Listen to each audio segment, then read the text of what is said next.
Hello, and welcome to Ag Tech Talk, Agribusiness Global's podcast exploring the latest tools, services, and tech innovations designed to move the crop input community forward.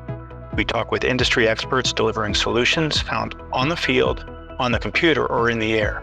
If it's transforming agriculture, we'll talk about it here. I'm your host, Senior Editor Dan Jacobs.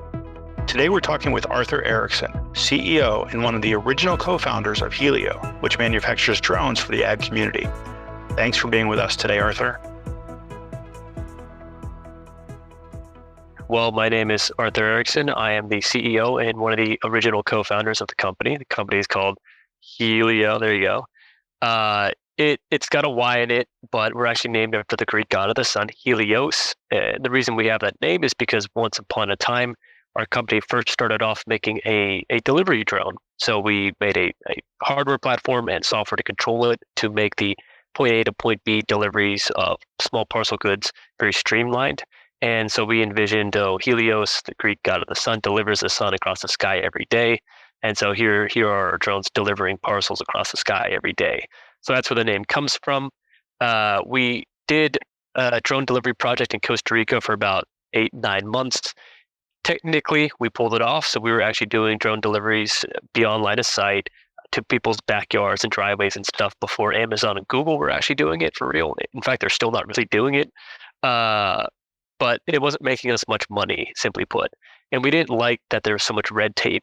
Even though we were in Costa Rica, which was a lot more of a lax environment, we wanted to get directly to the customers with our technology. So we pivoted fully to agriculture. By like early 2017, we were just doing ag, and that's what we do now to this day. So nowadays, what Hylio does is we design, manufacture, and then sell these crop treatment platforms, these crop spraying drones.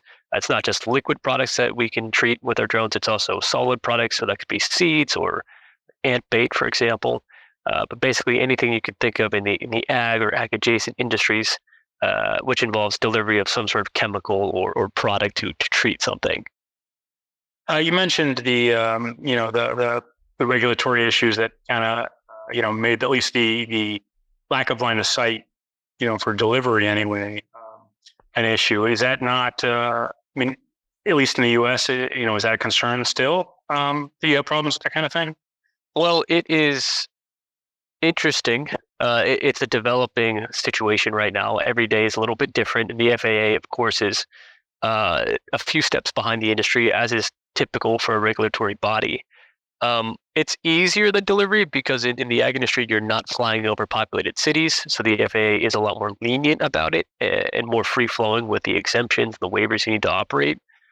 If you basically show, which is the case, that you're flying over corn, 1,000 acres of corn with not a single human soul besides the operator in sight for miles, they're a lot more amenable to you flying drones with larger payloads, more quote-unquote dangerous payloads, i.e. chemicals and whatnot. So there's a lot of gray areas, but it's workable right now. The regulations are certainly a lot easier than cargo or human transport over cities. Let's talk a little bit about just the concept of drones in general. I mean, we've seen, I've been at this magazine for many years now, and drones have been talked about, I think, just about from the day one I got here. But and they're being used in places, but the adoption rate. I mean, how would you characterize the adoption rate? Is it increasing? Are we kind of plateaued? Are we waiting? What are we waiting for it to become more widely accepted? I guess is where I'm ultimately going. We're talking about just drones in general here, or agricultural drones? Well, agricultural drones, I guess specifically. Drones in general, I was going to say, I think they are very ubiquitous at this point. Agricultural drones, there has been a lot of hesitation by the wider market in terms of the size that it can carry, because most farmers, you have to realize, of course, are coming from perspective of like a 3 or 4 or 500 gallon giant tractor. So they're used to those very large volumes. And so when they hear that your drone can only carry like 15 or 20 gallons, they're like, okay, cool, but that doesn't seem like enough. Now, what the farmers aren't really realizing, it's an education problem. What they're not realizing is that you get away with spraying a lot less volume per acre using the drones, because the way the physics works out on the drones is you're spraying a much finer more penetrative mist, right, versus what you would spray out of a tractor. And because you have the downwash from the propeller wind to the wind from the propeller downwash pushing the droplets down into the crop, you get a lot more efficacy out of the applications. So you can get away, you can basically do what you do with a 300-gallon tractor with a 20-gallon drone, which is what we have today. Farmers just don't know that. Not all of them know that. So it is just a knowledge problem. So in a lot of ways, Hylio still, and the industry still is in the phase where we're educating and informing the customer base. Because it's not entirely caught on yet. Now, don't get me wrong, there is incredible demand, and there are a lot of people ahead of the curve here, a lot of farmers and ag tech service providers who have already understood this, and so drones are flying off the shelves. But to hit that, middle of the bell curve, we're just probably going to need to continue to educate the market for a year or two more. Okay. So besides using smaller amounts of chemicals, and there are lots of people that think that's a good idea. What are the advantages of having a drone versus having that 300, 400, 500 gallon device? So cost is a big one. I'll give you some quick numbers. Don't want to get too into the weeds here, but a new high clearance sprayer from John Deere, Case IH, will probably run you at least $300,000, if not $450,000 for a new or slightly used one. Now, with that piece of equipment, you could probably spray about 100 acres per hour on a given decent type of field with decent terrain. Now, with two of our drones, you could spray the same amount. So two of our largest drones that we offer right now, which is called the AG272, you could cover 100 acres per hour, and that would only run you about $150,000. So you're already half the price of those tractors from the get-go, but you're about 3 to 4 times cheaper as well from an operating cost perspective. So per hour or per acre that you're operating with our drones, you're looking at, I'd say 30 to 40% of the cost of what you'd pay with a tractor. So with the tractor, you got the diesel, you got the maintenance, the cost of ownership of such an expensive piece of equipment, etc. So much cheaper, these drones. They're also much more flexible in terms of where and how you can deploy them. So a tractor, as you know, is a terrestrial device. If the fields are muddy, if the fields have a lot of grade to them, if they're very slopey, then it's very difficult to get that tractor in and out of that field conveniently. The drones obviously don't have any issue with that. They fly in 3 dimensions, so they can just fly over any type of field. It's very difficult as well to do effective or practical spot spraying with tractors. So yes, John Deere has newer tractors that will turn nozzles on and off, but that still means that you're going over the entire field in a lawnmower pattern and just selectively turning nozzles on and off. So that's still very time inefficient. Now with the drones, you could just highlight, let's call it 100 areas in a 1,000-acre field. Each area is only 2 by 2 feet, and they can go ... spray all those areas without having to do this very inefficient lawnmower pattern across the entire field. So to summarize all that, I know it's kind of rambling. They're cheaper both initially and from an operating perspective. They're more flexible in terms of when and how you can operate them, in terms of terrain and weather conditions, and they're also more precise. So you can unlock further cost savings by deploying them just for problem areas, whereas you can't do that with a traditional piece of tractor equipment. Are there challenges on a windy day? Is it going to be a problem, or can these handle, I'm not suggesting gale force winds or anything, but, get a nice breeze out there. Is that going to be a problem? No. These drones are much bigger than a lot of people are imagining. So you're probably thinking of a camera drone, which is only 2 or 3 pounds. These things are 400 pounds when they're fully loaded flying in the air. So they're very stable, very difficult to move from the wind. So they can handle 25, 30 miles per hour wind, no problem. Now there's a caveat: you wouldn't spray in too much wind. And that's just like a typical ag thing, right? You wouldn't spray in more than 12, 15 mile per hour wind, depending on the product you're spraying with. So there is that. The drone's not the issue, it's the spray. You mentioned obviously, you're not spraying the entire field, you're spraying, specific spots where, there's an issue. I guess the question is, how are they finding out where that issue is? Is it, they're using satellite data? Is there something actually on the drone itself that can sort of discern where the, the weeds or the pests or whatever it is they're spraying for are? All of the above. So there are plenty of people that do use satellite imagery. These days, satellites are so advanced, and of course, like the military has even better ones. But even civilians have access to really good resolution satellite imagery, which can pinpoint the browner areas or the areas that you can clearly see blight, fungus, or something like that. So yes, a lot of customers pull that in. You can also have a camera mounted on the spray drone itself. You could do a scanning pass first with the drone without any payload in it, identify those areas, and then go spray them. You can also use another dedicated scout drone or a dedicated camera drone to go scout in conjunction. So while you're spraying one field, your camera drone could be scouting another field, and so on and so forth. It's a very flexible back-end data structures that we have in our software, so you can pretty much pull in these prescriptions from anywhere you have them. How customizable is the well, let me rephrase that. Who's operating this? Is it somebody has to be trained on how to use this? Is it relatively autonomous? I mean, how are we saving labor doing this? What's the issue with that?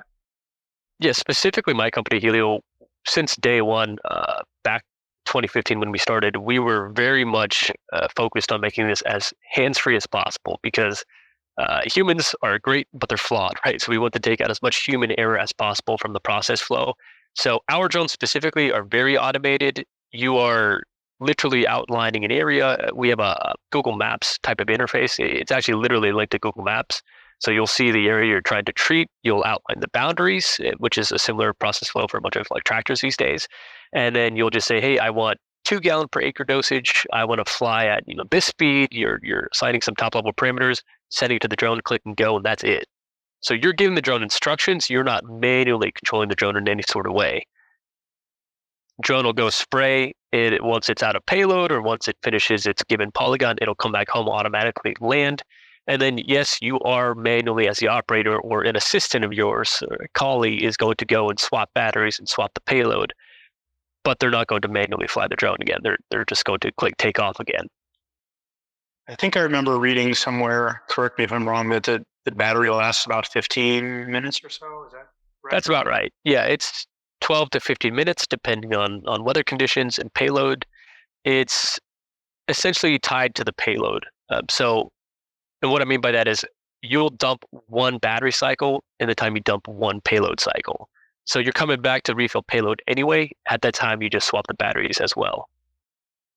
So in terms of timing, and again, you said you're like a sprayer might cover the entire field, even if it's turning on and off. It's got to cover the entire field, whereas the drone can pinpoint those spots and just cover that. In terms of comparatively, and whether it's a tractor covering the entire field or the drone covering spots within the field, does it take roughly the same time? Is the drone quicker because it's only doing, but still has to come back and go out again? I mean, what? The drone's generally much quicker. It can fly. I mean, it's flying usually between points or 2 points to spray at about 30 miles per hour. So it's really zipping to all these different points. And especially when you're spot spraying, the largest drone we have, 18 gallons, that's usually more than enough because you're putting down a fraction of a gallon on each little individual spot that you're targeting. So usually with one of those full tank loads, you can go out and spray hundreds, if not like 1,000 different points, depending on how you optimize the mission. How are these being used by are they being purchased? Are they being rented? Do they go directly to the growers? Are people working through retailers, and the retailers are sort of, taking care of that for the growers? I mean, how does the process work? This is another all of the above type of situation. I'll tell you, the majority of it looks like this. About half the customers are growers themselves who just directly bought the drone for their own land. So usually they're larger farmers, let's say between 2 to 10,000 acres, and they have been spending enough money on either third-party spray services or running their tractors that they feel that this drone purchase is justified. And furthermore, they feel it's justified to have like their son or a ranch hand be the drone guy on their ranch or on their farm. So they typically buy 2, 3, 4 drones, dedicate them to their own land, and that's it. Then the other half of our customers are service providers. So they're buying the drones, going out and servicing multiple farmers for X amount of acres per year, per season. It's about split 50-50. You mentioned education being one of the keys to getting growers or customers to use these. Are there some other challenges that you've just come across, or is it, is it the old "I've done it this way for 30 years, so why do I need to change"? I mean, what are you hearing about that? There is a lot of skepticism around the capacity, like we already talked about. It really comes down to that. It's crazy because the thing is, once you show a farmer, you go out and do like a field day or a demonstration, maybe just do some burn down herbicide on a few strips of grass to demonstrate just how even and effective this is, even at low dosages, at 2 gallons per acre, or even less than that sometimes. Once they see it, they're like, okay, I'm sold. So it's not usually a hard sell. They just, like, on paper, it sounds a little far fetched to them, but once they're there and they're feeling it, seeing it in action, they're usually coming around pretty quickly. I mean, I know drones are used all over the world. You mentioned, the U.S. is a little slow, a little behind the scenes, but where have you seen adoption, growth? Which are your markets that you're really interested in? Latin America is huge for, well, okay, it's a bit of a complicated subject. Um, Latin America doesn't have the purchasing power that the U.S. has, of course, and other more developed Western nations. They have a strong need for the drones, though. Their infrastructure is very poor. Typically, they have farm lots that are 3 to 2 acres, even on average, and they're usually nestled on mountainsides or valleys. There's a lot of trees. There is a lot of power lines crisscrossing their areas. So they desperately need the drones, and it represents a leap for them. As in, people always bring up the example, Africa didn't get landlines; they just went straight to cell phones. It's kind of the same way for Latin America, and I should mention Southeast Asia as well. They're not getting your John Deere tractors. They're not even getting spray helicopters. They're going straight from spraying by hand with a backpack to drones. And yeah, that's an interesting market. I think what we need to figure out as an industry is just how to service it better and how to deal with the economics, because they're certainly different than here in the States. People are just looking for very, very, very cheap options, very cheap hardware. And there's not a lot of expertise around there to support the drones once you've sold them. So that is, I think, for that market to be tackled properly, our company or other companies in this space need to actually set up a stronghold there, so to speak, and have a service center that can maintain these drones for the customer base. I was going to ask, there was something recently about the owner being able to repair, devices, that kind of thing. I know my Apple iPhone sitting next to me here is one of those things that well, I certainly can't do it, but even if I wanted to, they make it in such a way that it's really, really hard to open up and for me to get into it and to play with, to fix something. I mean, is that, where you're talking about, like, if something goes wrong, if there's a tweak with the drone or, one of the rotors, or, I'm looking at the picture there, one of the rotors like goes bad, is that something they can fix on their own, or is that something they really need to talk to us, the company for? No, generally speaking, it's something they could fix on their own. And we are the opposite of Apple in that regard. We are very much a right to repair, right to upgrade type of company. So we're not saying that we're going to necessarily honor the warranty if you go in there and like hack everything up without talking to us. But yeah, we encourage you, because a lot of times it comes down to speed. Like, I need this drone back up today because I've got 2,000 more acres to spray and only a 2-week window to do it. So instead of like having them ship the drone back here, or us even flying someone out there to repair a drone, it's usually just faster for that person right there to get on the phone with us if need be, and we walk them through maybe like an hour, 2-hour repair for even the most complicated stuff typically, and then they're back up in the air. So it's relatively easy to service. It depends. Like, you can really push them. So the harder you push them, they are very durable, but the more you're gonna have to maintain them. And so to bring it back to like the Latin American market, those people run their equipment very hard. So it's challenging sometimes because they'll even drop it into like puddles. They'll drop chemicals on it sometimes just because it's a little bit more disorganized over there. And I've worked a lot down there for several years, so I kind of know how it goes. There's things you see down there in terms of wear and tear that you don't see up here. So that's why I'm saying that there might need to be like an additional layer of support down in those countries to make that market really stick. You certainly mentioned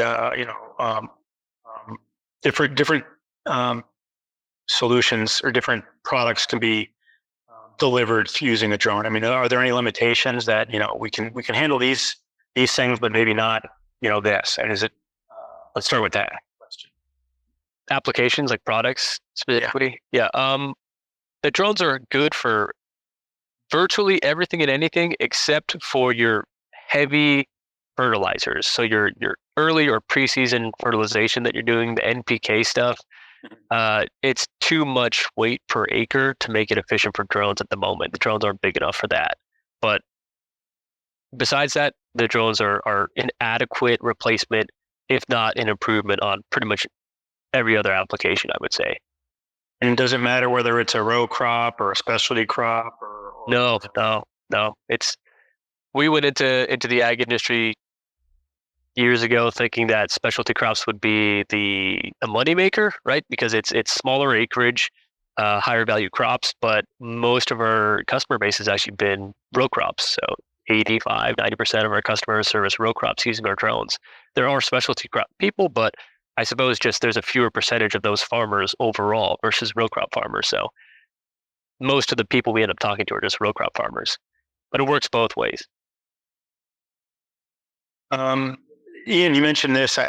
Right now, the drones aren't capable, of really handling, or it's not efficient for them to handle, for the fertilizer side. Where do you see this part of the industry, this segment of the industry, this drone technology going, 10 years from now? What are we going to be seeing? Two main tenets: bigger and more automated. So I envision the drones essentially almost getting to the size of small helicopters. So we'll probably get up to 50 to 100 gallons of payload in the next few years, I would say, which that's a whole other thing, because you're getting into a lot of disadvantages of a helicopter at that point, because you have such a large, expensive piece of equipment that's difficult to transport, more difficult to maintain. But anyway, I think it's going to happen regardless. But that segues to the second point, which is further automation. So I had mentioned earlier that still the operator is there swapping battery, swapping payload, but we will soon as an industry and as a company get to the point where you're automatically charging and refilling between flights. So that's why to bring it all home, I don't personally believe that you need huge drones when you could have 3 or 4 of them in like the 20 to 40 gallon range that are all completely hands-off, autonomously treating your fields. Because then what if you're the operator, why do you care if it's one device or one device that's split into 4 devices technically flying out over the field if it's the same zero amount of work for you, right? So you bring the hive, so to speak, of drones out to the field, assign all the missions, and then just click go, and they're all going to go do their work. So that's what it's going to look like pretty soon here. Completely hands off, even for the in between stuff. So you could have a fleet of 3, 4, whatever is necessary for a given size. Yeah, exactly. Operation. It's not like there is an upper limit. Like the farms are only so big, so you don't need a 10,000 gallon drone. There is an upper ceiling on what's actually effective here or practical. So it's in the order of dozens or possibly low hundreds of gallons, not more than that. Yeah. Okay. What are the besides, I think we asked you this, but just to clarify, you mentioned the education being a challenge. Are there other challenges that you've come across or objections from growers other than just the, until they see it, they don't know, or? Yeah, the regulations is always like a big question mark. Of course, they're understandably worried. It's just like, I don't understand. This is so new. Like, well, what's the FAA going to think if my neighbor, tells on me or something? Like, what's going to happen, right? What licenses do I need, et cetera, et cetera. So we get those questions a lot, but we have been through the ringer. We've helped hundreds of people at this point get their licensing in place. So we're pretty well versed in it. We're not lawyers, of course. We do work with some lawyers, but long story short, it's a bit labyrinthian if you don't know, if you haven't looked at it. But we give you a checklist, for example, if you're a customer saying, here are like the 3 or 4 licenses you actually need. Here's how to apply for them, and it becomes a fairly straightforward process. You mentioned Latin America is a region, I guess, that is interested in Southeast Asia. Certainly is a growing region.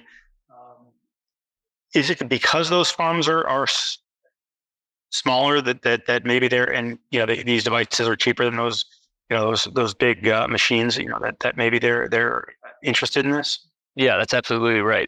They're cheaper, and yeah, the terrain necessitates it. It's almost, I mean, it's like they don't even have a choice in a lot of cases. It's either you're going out there and spraying it by hand, which is just dangerous and very inefficient, or you can't use any equipment. You can't use equipment like on these terrace rice paddies, on this coffee that's grown on the side of like a 45-degree slope. You just can't get a tractor out there. So you have to use drones or you're doing it by hand. And I imagine, because you can operate several drones at a time, or at least a couple of drones at a time, and it's so automated, or at least a large part of it is automated, that it's a labor issue, right? I mean, that's one of the things we hear about constantly is, especially in rural areas and Southeast Asia, India, those kinds of things, where just people are moving to the cities. They're not staying on the farm like they used to. Yeah, correct. There's fewer people willing to work on the farms, and so it also becomes a problem. Like, you don't want to have to invest so much money and time training someone how to use this extremely complicated piece of tractor equipment, right? Which has like all these knobs and dials, I should say. And they've streamlined it a bit recently, but the drones are still like so much more intuitive to use, because it's very simple point and click interface and just click take off and that's it, versus like having you're having difficulty finding a farmhand. You finally find someone, you train them for about a week or so, they're still a little green around the gills, and then you just throw them on like you're $1 million tractor and they run into a fence post or something. It's pretty devastating. So that's not like, if you take someone, a relatively untrained person, and they crash a $15,000 drone, it's a lot different. And our drones only cost like a few $100 to repair typically. So they're much more forgiving. They're easier to train up on. And so they're solving the labor issue in a lot of ways. You need fewer people to operate more of them, and they also need to be less trained, and they're less able to damage things. I imagine also maybe I'm being oversimplifying or being stereotyped here, but younger folks are used to playing video games, and they just view this as, obviously it's not a video game, but I know the interface is more like that. So they're comfortable, pushing buttons and levers or whatever it is that. Maybe we should talk about that. Tell me about the interface. What is it people are looking at? Are they doing it on their phone? Are they doing it on a computer screen? How are they controlling these devices? Technically, our software needs Windows 10 or 11 to operate. So you would have to use a tablet or a laptop or a computer that runs on Windows 10 or 11. So a lot of times we recommend the Microsoft Surface Pro as a good hybrid option. So it's that folding Microsoft tablet laptop thingy. Those are pretty good. So I mentioned this before, but the main page you're looking at, the planning page of our software, is a Google Maps overlay. And then you're just drawing. So it's like maybe like Microsoft Paint, right? You're just like drawing a polygon over like your field and saying you close the loop. It defines that area. It's on the right side of the screen. In the drop down, you can say, for this area, I want 2 gallons per acre. I want 15-foot altitude, 20 mile per hour speed. And then you give that to a drone. So the drones show up in the interface as different little like cards where you can select them and configure their settings. It is very much like a video game. I think you nailed it. And we all grew up. I'm 30 years old, so I grew up in the relative modern age here, and so did all my co-founders. So I think we took a lot of those lessons subconsciously from video gaming, PC gaming and stuff, and put that into our software. So definitely it feels like that, gamified a bit. And do they get is it like a report, like once it's done and it comes back, or does it kind of give you like, here's how much we? I mean, does it report back on that initial plan that was put into that tablet? Yeah, that's right. It every single drop that you spray is recorded. So we've got flow meters on board. That's all feeding back, and there's data reports that are filterable, searchable, savable, transferable, all the ables that you would want. What else do we need to know? I think Can I ask you about? the simplest thing people need to know is that people are using drones right now effectively, and we were discussing all this. They are effective at their current payload. There's no need to wait for giant drones. They are already doing thousands of acres per season.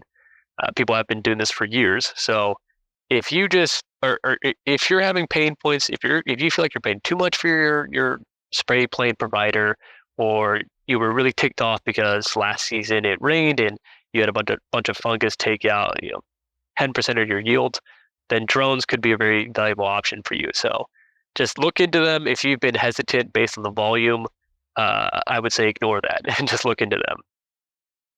Let me ask you this. Just occurred, is a relatively new, industry or segment of the industry. There's a lot of people getting involved in drones and certainly automation in general. Are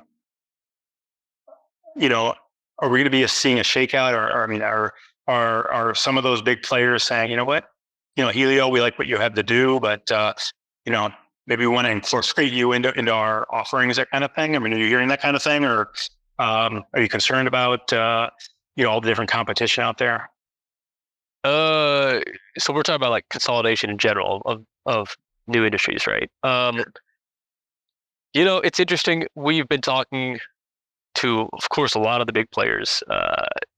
They are all very interested in drones, but they seem at this point to all be very conservative and afraid of them because you fear what you don't know. And so they have a lot to lose. And we were talking about giant flying machines. They're not aerospace engineers at these companies at John Deere, Case, etc. So I think they're all just waiting to see what happens. So to answer your question, I see consolidation happening, but probably not as soon as you might think. They're going to let us duke it out here in the Wild West for at least a few more years. There's going to be I'll say this, there's going to be little press releases of people claiming that they're doing a drone project, but it's going to be like Amazon where they just laid off 80% of their staff, right? It's just you weren't really doing drone delivery, you're just kind of pretending to do it, or it was like a little tax write-off maybe. Or the experimental area where they did one block of a community or something. No, I don't see any of these big guys taking the risk of actually trying to roll this out for real. They would let one of us do it and possibly catch on the flack if something goes wrong. So if somebody wants to learn more about Hylio, how do they find out more about you? You can go to our website. So it's hyl.io or hylio.com. There's 2 domains. That's the best way. Website is very thorough. There's a lot of info on there. You can sit and read about drones for hours. And it's not just Hylio specific information. It's just drone spraying information in general. So even if you're not buying from us, you can still learn a lot. So definitely recommend going to the website just as a learning opportunity.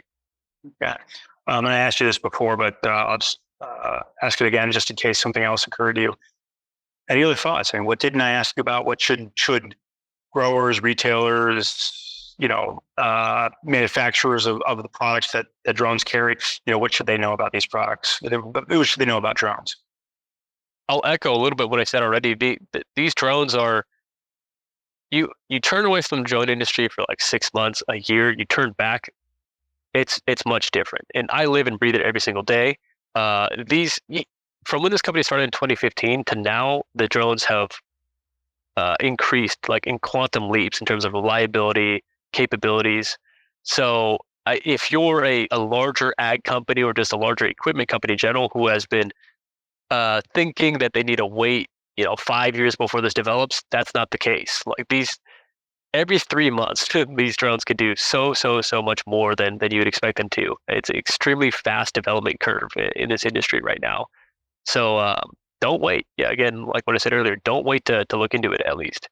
Arthur Erickson, thank you very much for your time today. We appreciate the insights on drones and how they're going to change the future of agriculture, certainly crop inputs specifically. Appreciate your time as well. It was very nice to chat with you. And let me know if you have any questions.